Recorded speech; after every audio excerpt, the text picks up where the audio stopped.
Stiamo lavorando per avere una città più vivibile, ordinata e in cui tutti possano convivere con serenità. In questi mesi si è aumentato il controllo del territorio e tante iniziative sono state prese per migliorare la viabilità e il decoro urbano. La sorveglianza delle aree dismesse è proseguita con la collaborazione dei proprietari e non si registrano più fenomeni di occupazioni abusive.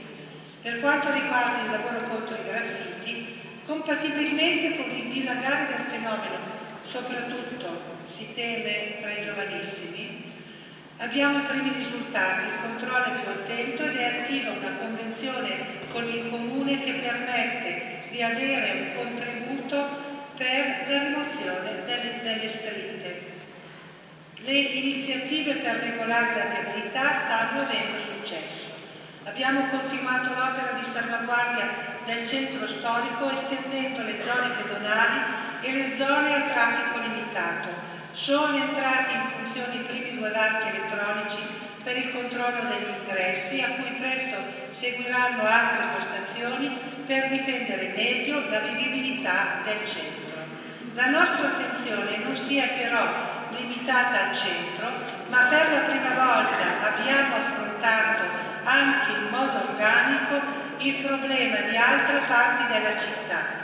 A Pavia Nord-Est, infatti, è da qualche settimana entrata in vigore la prima zona regolamentata e nei prossimi giorni partirà la nuova regolamentazione per il borgo. La terza posizione a livello nazionale raggiunta dalla nostra città per quanto riguarda il trasporto pubblico premia l'impegno con cui si è lavorato per garantire un servizio efficiente. Negli scorsi mesi sono state emanate ordinanze per la tutela del decoro e della quiete pubblica. In esse non c'è alcun intento repressivo, ma solo il desiderio di far comprendere a tutti i cittadini le esigenze di una comunità.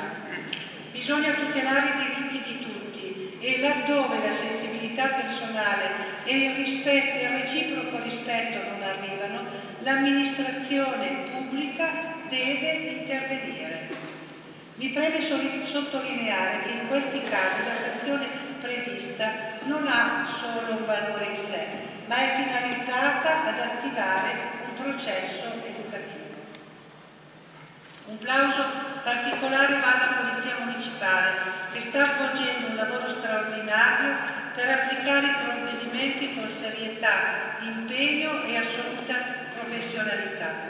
Grazie a loro e grazie alle forze di polizia e ai carabinieri, Pavia è una città sicura.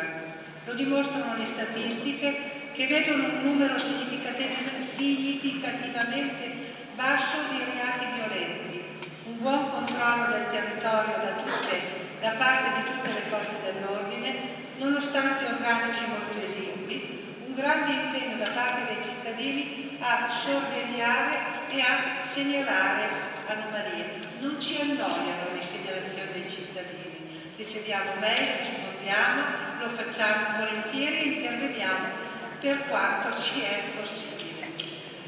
Le statistiche emanate dalla Prefettura parlano di una diminuzione dei reati del 20% in tutta la provincia, con percentuali più alte per quanto